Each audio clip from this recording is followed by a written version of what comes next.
свете последних событий, нападений на пост и теракт в Яндере, эти многочисленные встречи в разных населенных пунктах республики скорее необходимость. Возможно, на них местным властям, богословам и старейшинам удастся достучаться до молодежи и объяснить, что религия ислам не имеет ничего общего с терроризмом. И что священный Коран один, и толкование его тоже должно быть одинаковым для всех. Убивать, приносить боль и мучения людям не призывает ни одна религия в мире. Собравшиеся здесь уверены, нашему гордому и столетиями доказавшему свое благородство народу не нужны подобные страницы в истории.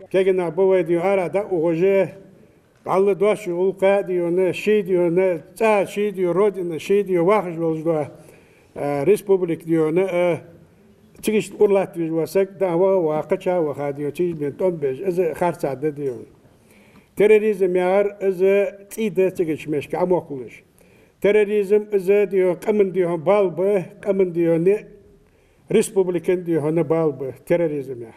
Для кого-то брат, кому-то сосед, друг и, наконец, просто ингуш, который только начинал жить. И, возможно, сделал бы многое как для республики, так и для своей семьи. Собравшиеся в зале последнюю новость о погибшем сотруднике приняли с огромной болью. Многие признаются, что виной всему неправильное пользование интернетом, толкование религии, ведомость многих молодых людей, которые уверены, что идут по правильному пути. Надо призывать нашу молодежь, чтобы не поддавались влиянию экстремистских течений, идеологов.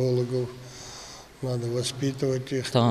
تصور أروع شيء داز نانس حيخر دي ما أروع تس إنترنت مواقع ذلك حقيقة لي تختان والسودا هذاك طبخ شرفوال تسار غلادوه تسار أنا حقيقة. Нужно, чтобы каждый раз мы все собирались, все обсуждали те вопросы, которые скапливаются, все, что происходит в нашей республике. И путем все, что происходит в нашей республике, можно решить только путем диалога. Собравшиеся старейшины уверены, что во многом виноваты и отсутствие ценностей. Если бы нынешняя молодежь понимала, как в 92 году ингуши со слезами на глазах радовались, что отныне у них есть своя республика. Одного этого было достаточно для счастливой жизни. Но сегодняшнее настоящее совсем другое. Есть школы, детские сады, фоки и много возможностей себя реализовать.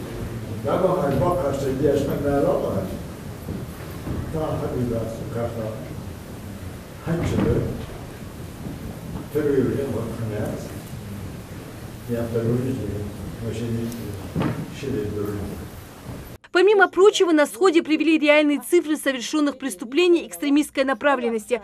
Также затронули тему аптечной наркомании и правонарушения, совершенных несовершеннолетними. Собравшиеся договорились, что подобные встречи будут проводить чаще. Рида Цычоева, Рамзан Миржоев. Новости 24.